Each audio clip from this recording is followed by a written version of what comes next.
Сәлеметсіздер бе? Мен Назарбаев зияткерлік мектебінің қазақ тілі мен әдебиеті пәні мұғалімі Құсайынова Роза Әмірбекқызымын.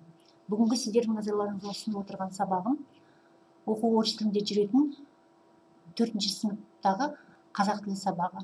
Аталған сыныптың ерекшелігі бұл сынып қазақ тілін екінші тіл ретінде игеруде. Ал бүгінгі сабағымыздың тақырыбына келсек, ол Бердібек Соқпақбаевтың «Ағаштар неге ашуланды» әңгімесін мазмұнын игеру арқылы сөздерді өз мағынасында дұрыс қолдануға үйренеміз. Бұл сабақта мен тақырыпқа қатысты сөздердің мағынасын түсініп, қазақ тілінде сауатты сөйлеу, жаза білу арқылы берілген әңгіме мазмұнын игеруді мақсат етіп отырмын. Екіншіден, түрлі тапсырмалар ұйымдастыра отырып, сыни ойлау дағдыларын дамытпақпын.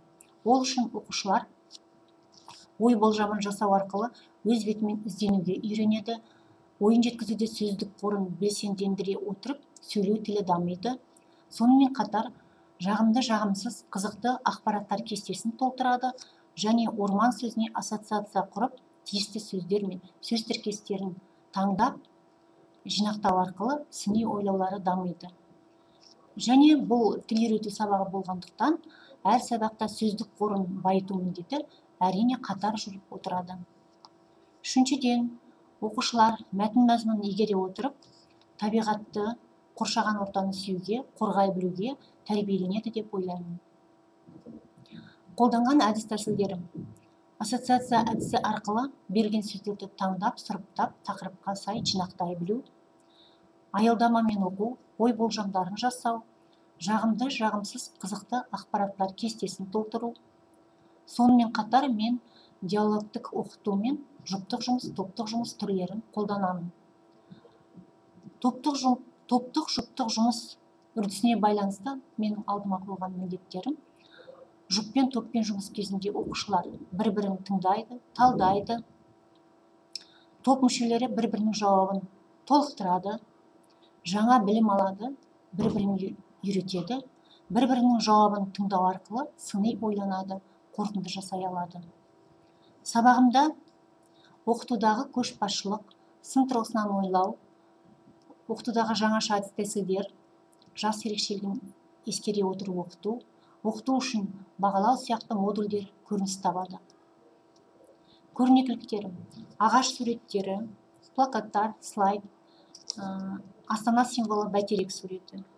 Пәнаралық байланыс: қазақ тілі, орыс тілі және дүниетаным пәні. Сабақтың барысына тоқтала кетсем, ұйымдастыру кезеңінен кейін мен оқушыларды сабақтың мақсатымен таныстырамын. Осыдан кейін мен оқушылардың қызығушылығын оятып, ой шақыру мақсатында әңгімеге тартамын. Ол үшін сұрақтар беріледі, оқушылар жауап береді. Сонымен қатар оқушылар ассоциация құру арқылы бүгінгі тақырыпқа байланысты сөздерді еске түсіреді. Сонда бұл тапсырма оқушылар үшін өткен тақырыптарды қайталау болады. Қазір осы сабақ үрдісінен үзінді көрейік. Сәлеметсіздер ме балалар? Біз бүгінгі сабағымызды бастаймыз. Біздің бүгінгі сабағымыздың мақсаты, біз мәтіндермен жұмыс жасау арқылы оның мазмұнын түсініп, жаңа сөздер игереміз, жаңадан болжам жасаймыз. Сөйтіп біздің өзіміздің сыни ойлауымызды дамытамыз. Және біз қоршаған ортаны сүюге тәрбиеленеміз деп ойлаймын.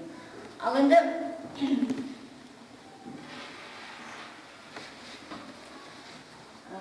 жалпы осы көктем мезгілі туралы сіздер не білесіздер? Көктемде қандай жұмыстар жасалады? Наурыздың алдында дұрыс бәрін жасаймыз. Дұрыс, наурыз мерекесін қарсы аламыз. Мектепке барамыз. Мектепке де барып жүреміз ол кезде. Содан кейін демалыстан шығып мектепке барамыз. Содан кейін тағы қандай жұмыстар жасаймыз көктемде? Жұмыс қандай? Адамдар не істейді?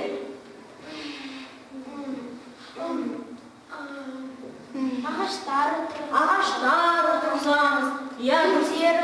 Гүлдер отырғызамыз. Дұрыс айтасыңдар балалар. Көктемдегі ең бір игілікті шара ол мысалы ағаш отырғызу екен. жақтарға қараңызшы. Мынау қандай ағаш екен? Тау, дұрыс айтасыңдар. Ал анау? Емен, иә. Ал мынау? Терек. Қайың, дұрыс айтасыңдар. Бұл ағаштар осы біздің маңайымызда, біздің жерімізде өсе ме? Өседі. Сендердің үйлеріңде қандай ағаш өсіп тұр? Дейін. Сенің үйің жанында қандай ағаштар өседі? Терек. Терек өседі ме? Емен. Емен өседі, е? Жақсы. Сендер қандай? Терек, қайың, емен, тау. Бәрі өседі сенің үйің жанында, е? Жақсы. Саша? Менде тау, емен, терек және қайың. Жақсы. Инесса, сенің үйің жанында не өседі? Тау және қайың. Қайың өседі, е? Жақсы балалар. Жақсы. Енді мына сурет сіздерге таныс шығар деп ойлаймын. Бұл бәйтерек астанадағы, е? Ол жаңа қазақ аңызы желісімен жасалған бұл осындай үлкен бір имарат. Мен сендерге қазір сөздер беремін. Осы сөздер бойынша сендер осының ішінен орман деген тақырыпқа қатыстыларын ортасына орман деп жазыңдар. Шетіне соны жапсырыңдар.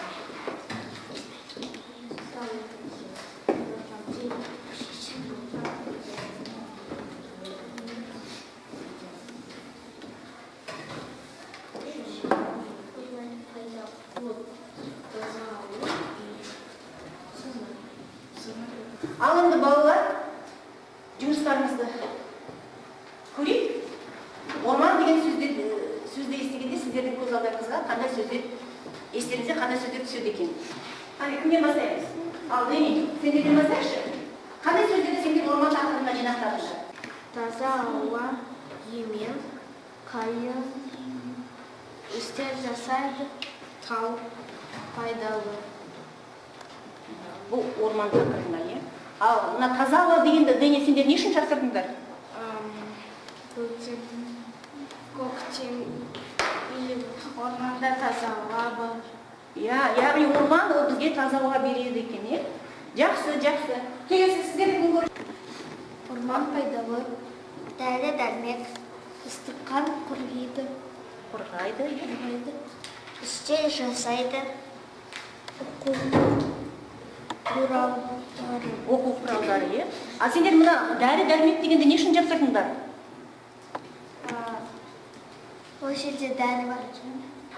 Яғни орманда ағаштардан Дәрі жасайды. дұрыс айтасыңдар ма? Жақсы, өте жақсы, жарайсыңдар. Жақсы. Келесі. Пайдалы, дәрі-дәрмек, ыстықтан қорғайды, орман пайдалы, үй салады, су. Жақсы. Ал мына үй салады дейді. Неге сендер осында жапсырдыңдар? Орман ағаштардан үй жасайды. Дұрыс айтасың. Ормандағы ағаштардан біз үй саламыз екен, дұрыс. Жарайсыңдар балалар, бұл жұмысты бәріміз де жақсы істедік деп ойлаймын. Көріп отырғандарыңыздай, оқушылар сабаққа белсене араласты, қызығушылықпен жұмыс істеді.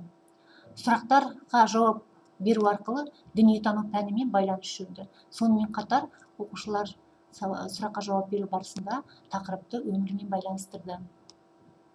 Және де өздерінің сөздік қорларын тиімді пайдалануға тырысты. Астананың символы бәйтеректің суретіне қатысты ағаш туралы аңыз бар екенін де мен атап өттім. Осыдан кейін оқушылар жұптап отырып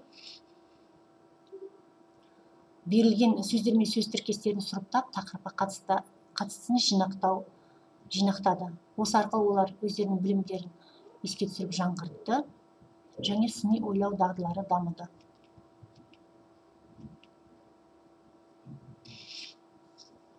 Осылай біз сабақтың тақырыбына шықтық. Келесі мағынаны тану кезегінен үзінді көрейік. Онда балалар, біздің бүгінгі тақырыбымыз орманға байланысты екенін түсінген боларсыңдар. Біздің тақырып ол ағаштар неге ашуланды деген Бердібек Соқпаевтың әңгімесін оқимыз. Және біз сөз мағынасын дұрыс түсінуге тырысамыз бұл сабақта. Ал енді автор туралы бірер сөз. Бердібек Соқпаев ол балалар жазушысы. Менің атым Қожа деген фильмді кім көрді? Көрдіңдер ме? Менің атым Қожа. Жоқ. Көрдің бе әшім? Көрді, е? Жақсы, міне осы... Мен кішкенесін көрдім. Көрдің ба? Дұрыс. Міне осы фильм Бердібек Соқпақбаев менің атым Қожа деген кітабы бойынша түсірілген. Бұл балалар...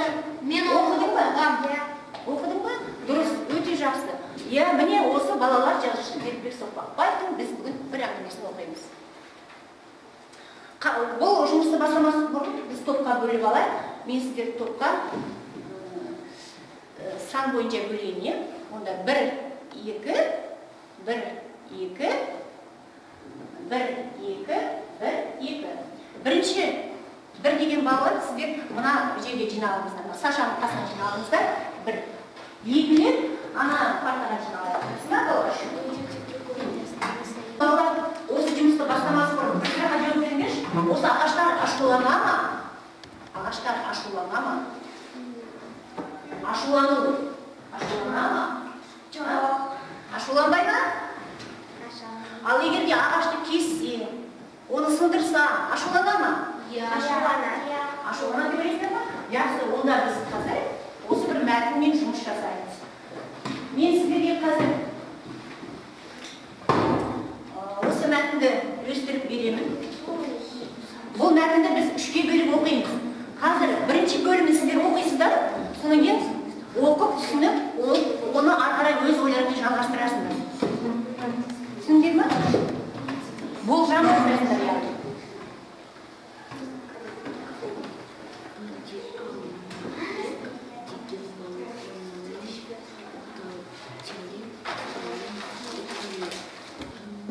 Қажет десеңіздер бір сөздердің бір аудармасы бар.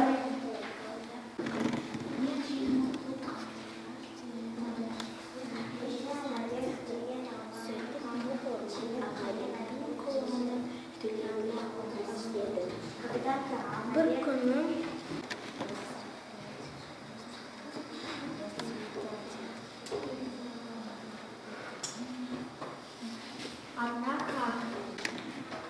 Балалар, мәтіндеріңізді түсіндіңіздер ме? Оқыдыңыздар ма?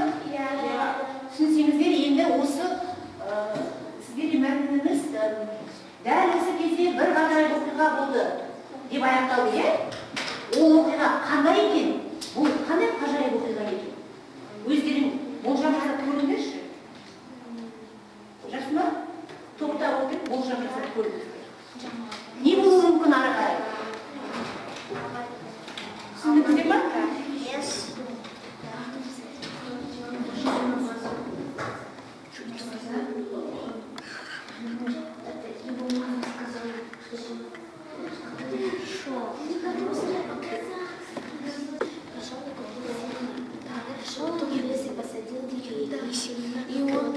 И когда он в следующий раз пришел, деревья выросли очень красивые. Потому что нет, вот так смотрите. Дайын болсаңыздар, сіздердің болжамдарыңызды тыңдайын. Сіздерден кім сөйлейді? Мен. Саша, ал жақсы айтады. Және Алмабек содан кейін базарға барып жаңа ағашты сатып алды. Ол оны отырғызып, келесі күнге келіп қарайды. Олар тедімі және теукен өсті.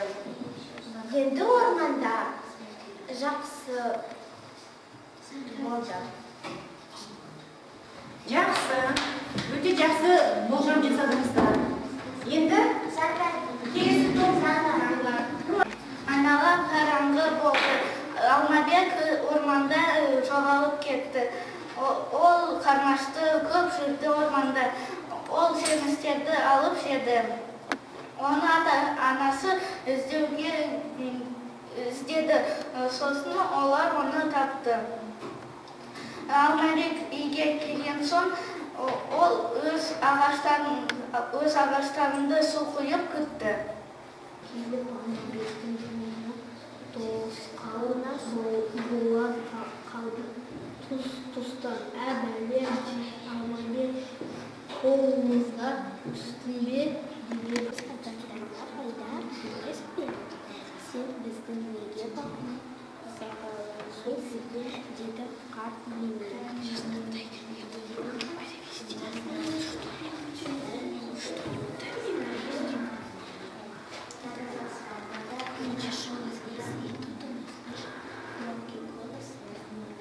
Ал балалар, мәтіннің екінші бөлімін оқып таныстыңыздар. Қазір өз болжамдарыңызбен салыстырайық, иә? Қай болжамы сәйкес келді? Ұқсас осы мәтіннің мазмұнына. Жақсы ма? Жақсы балалар, екі топта жақсы ой болжам жасадыңыздар. Ал енді осы екі топтың ой болжамы қайсы мәтінге сәйкес болады екен?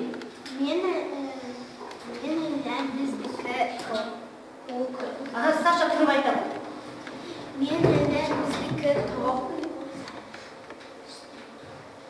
Сіздердің топ ой болжам сәйкес па? Иә. Жақсы. Неге айтамын?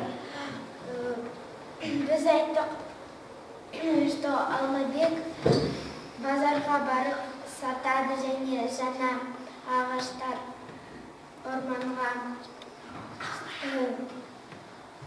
орманға әкеледі және Алмабек ағаштарды жақсы күтеді. Жақсы, Саша, жақсы. Тағы қандай ойы бар? Айым айтады. Екінші топтың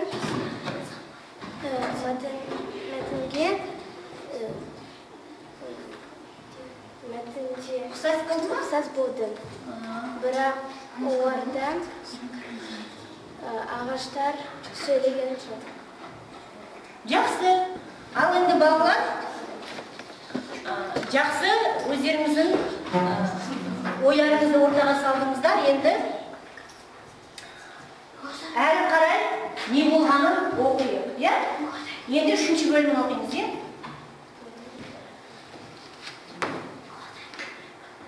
Ары қарай қалай аяқталады екен осы әңгіме? Бірге оқыңдар, әңгіме қалай аяқталады екен?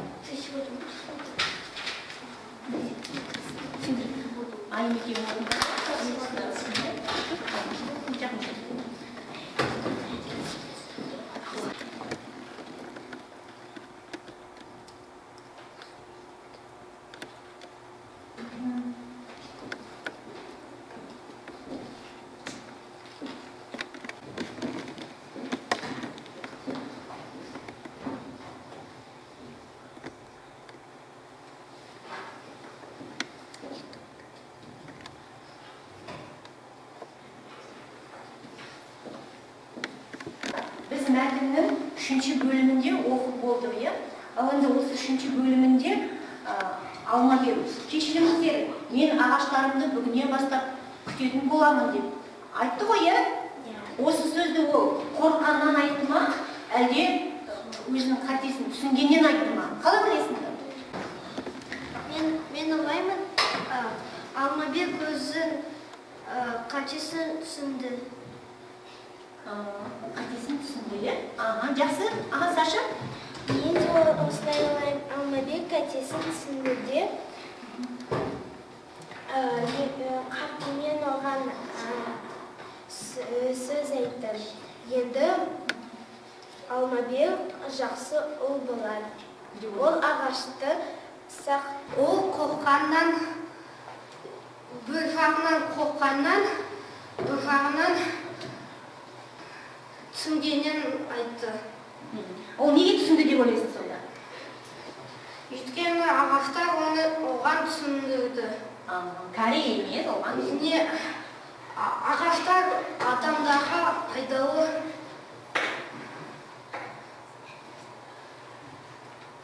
Екенін айтты, иә? Ағаштар айтқанда кім Алмабек қорқты. Жақсы, ашым отыра ғой. Ал енді қатесін түсінгені туралы. Дұрыс айтасың, Алмабектің қатесін түсінгені туралы болды. Жақсы балалар. Бұл мағынаны тану кезеңінде мен сыныпты топқа бөлдім. Топтық жұмысты бастамас бұрын оқушылардың назарын шоғырландыру мақсатында ағаштар ашулана ма деген сұрақты тастадым. Бұл сұраққа оқушылар ойланды, әртүрлі жауаптар берді, қызығып тыңдады. Осыдан кейін автор туралы мәлімет берілді. Топтық жұмыс барысында мәтін аялдамамен оқытылды. Оқушыларға мәтін бойынша кейбір қиын сөздердің аудармасы берілді. Оқушылар топта отырып, бірінші бөлімді оқып түсінді. Бұл жұмыс барысында оқушылар бір-бірін үйретті, бір-бірінен білім алды деп есептеймін. Өйткені олар мәтінді бірлесе отырып игерді, қиын сөздерді аударуда бір-бірінің көмегіне жүгінді. Олардың мәтінді түсінгенін келесі берілген тапсырманы орындауда, яғни бірінші аялдамадан кейінгі оқушылардың топта отырып жасаған ой болжамдарын тыңдау арқылы көруге болады. Оқушылар мәтін мазмұнын түсіне отырып ондағы оқиғаны дамытып ой болжам жасады. Әр топтан бір оқушы шығып, болжамдарын ортаға салды. Оларды тыңдаған соң мен екінші бөлімді оқуға бердім. Оқушылар әңгімедегі ғажап оқиғаны топта отырып оқыды, түсінді. Олардың мәтін бөлігінің мазмұнын түсінгенін олардың өз ой болжаулары мен мәтін мазмұнымен салыстыру арқылы анықтадым. Сонымен қатар бұл тапсырманы орындау барысында оқушылардың сыни ойлауы, жоғары деңгейде ойлау қабілеттері дамыды. Өйткені олар берілген мәтін мен өздері құрған болжам мазмұнын салыстыру арқылы ойланды, екі мәтін мазмұнына баға берді. Үшінші аялдамада оқушылар мәтіннің қалай аяқталғанын білу үшін оқыды. Бұл бөлімді оқушылар қызығушылықпен игеруге кірісті. Бөлікті оқушылардың қалай түсінгенін айқындау мақсатында мен сұрақтарға жауап алдым. Көріп отырғандарыңыздай, бұл сұрақтар да ойландыратын жоғары деңгейдегі сұрақтар болды. Оқушылар мәтін мазмұнын түсіне отырып, кейіпкер әрекеті туралы ойланды, оның әрекетіне баға берді. Қорытындысында олар мәтін бөлігінің негізгі ойын анықтады. Оқушылар негізінен сұрақтарға мен ойлағандай жауап берді. Яғни олар мәтін бөлігін түсінді деп ойлаймын. Осыдан кейін мен сергіту сәтін өткіздім. Сергіту сәтінен кейін оқушылар топта отырып, жағымды жағымсыз қызықты ақпараттар кестесін толтырады. Бұл тапсырманың қалай орындалу барысын қазір біз көреміз. Ал енді балалар, қазір сіздер топта мен сіздерге мынандай бір үлестірем, осыған сіздер мынандай кестені толтырасыздар. Яғни үш бағанда, бірінші бағанға жағымды ақпараттарды жазасыздар, мәтіннен алып, екінші бағанда жағымсыз ақпараттарды жазасыздар. Ал үшінші бағанға сендер үшін қызықты болған, немесе бір таңғаларлық болған ақпаратты теріп жазасыздар. Оны мәтіннен аласыздар. Өз сөздерімен жазасыздар. Жасына балалар. Қаламен жазасыздар. Қаламен жазасыздар.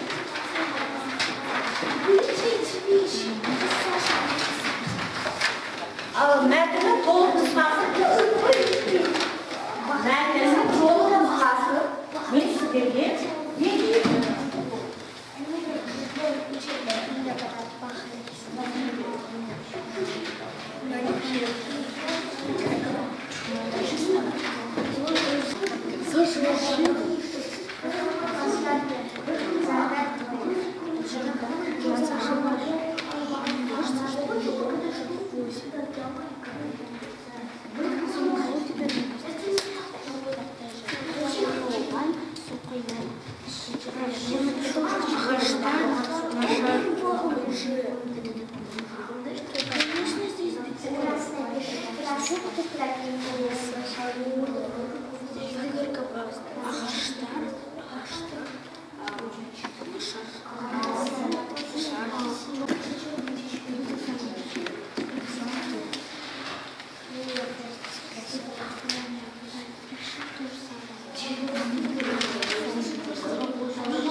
Сөйтіп норма, сөйтіп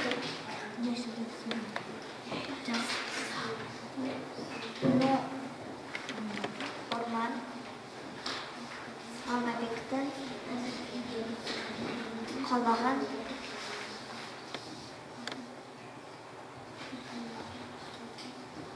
деген Алмабектің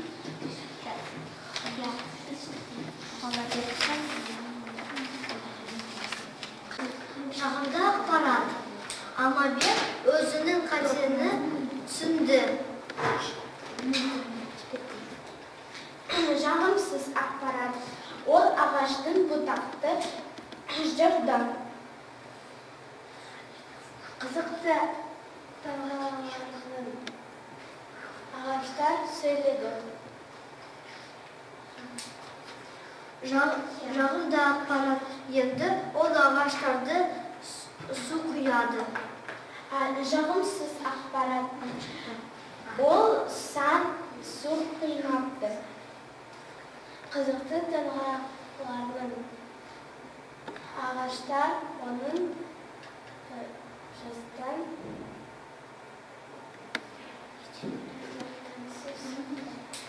жотасын соқты. Ұлы орман оған риза болды. Ағаштар жапырақ жая болды. Ағаштар түзеледі. Алмабек ағаштар отырғызады. Ағаштар ашуланды. Салақ жел ақпаратын ағаштарға айтты. Шыбықтардың хәлі нашар болды. Болдыңыздар ма? Иә. Жақсы. Отыра қойыңыздар. Жағымды ақпарат. Алмабек өзінің қатесін түсінді. Ағаштар оны үйге жібермеді. Үйге барды. Қана қызықты Таңғаларлық. ағаштар сөйледі. Ағаштар сөйледі.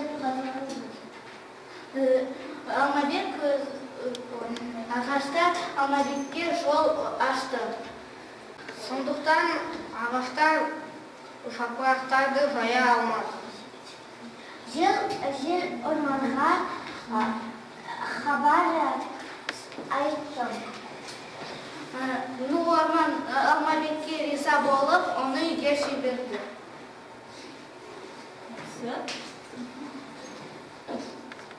Қызықты ақпараттарыңыз аяқ болды ма? Жоқ. Бәрін айтыңыздар ма? Жоқ.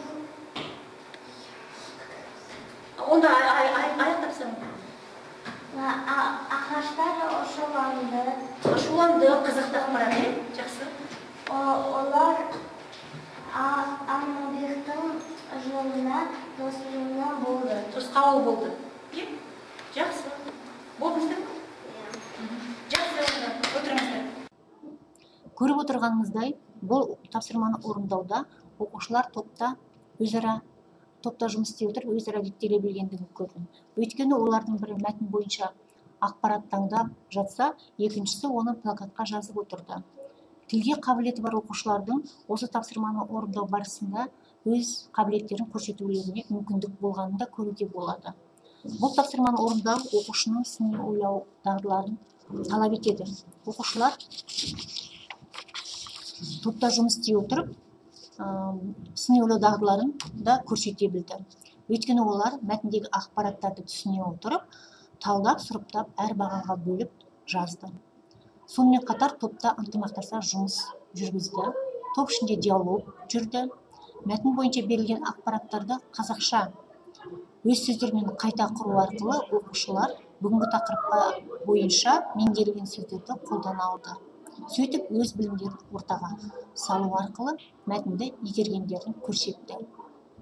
Жасалған жұмыстарын толтырған кестесіне қорғау барысында оқушылардың айтылым дағдыларын қалыптастыруға ұмтылдық. Ал енді келесі кезең бойынша көрейік. Ал балалар, біз осы ормандағы ағаштар туралы мәтінді оқыдық, жалпы біз ормандағы ағаштар туралы не біледі екенбіз? Небір ақпарат ағаштар сыры дейді. Кәне, кім оқығысы келеді? Бірінші. Айын жарықты жақсы көретін, тез өсетін қабығы ақ. Көрікті ағаш оның бірін құрылықса үй жиһаздарын жасауға пайдаланады. Жақсы. Теректі кім оқиды? Саша оқиды. Суды тамын ақылы сіңіріп, бір өзі бір жазда 2000 литрге жуық суды буландырады. Жақсы отырамын. Ал бәйтерек туралы Амира Әдейілеп адам қолымен отырғызғандай тұп-тұзы болып өседі. Жақсы. Емен туралы Алзамыр оқиды. Емен 1000 жылдан астам өмір сүре алады. Ағаш өте мықты, сондықтан оларды үйлер мен күймелер салу үшін пайдаланады. Жақсы. Яғни біз ағаштар туралы осындай қосымша ақпарат алдық, иә? Бұл кезең білгенге маржан деп аталады. Мұнда оқушылар ағаштар сырымен таныса отырып, дүниетаным пәні бойынша өз білімдерін тереңдетіп, жаңаша ақпарат, қосымша қызықты ақпараттар алып, өз дүниетанымын кеңейтеді. Сонымен қатар ақпараттарды кезекпен оқу арқылы оқушылардың оқу техникасын дамытуға да тырыстық. Ал енді келесі видеоны көрейік. Осы бүгінгі сабақты қалай түсіндіңіздер? Егер де барлығын түсінсеңіздер, бас бармақты жоғары көтереміз. Енді түсініп келемін десеңіздер, бұл орташа, және түсінбедім десеңдер, төмен қарап белгілейсіңдер.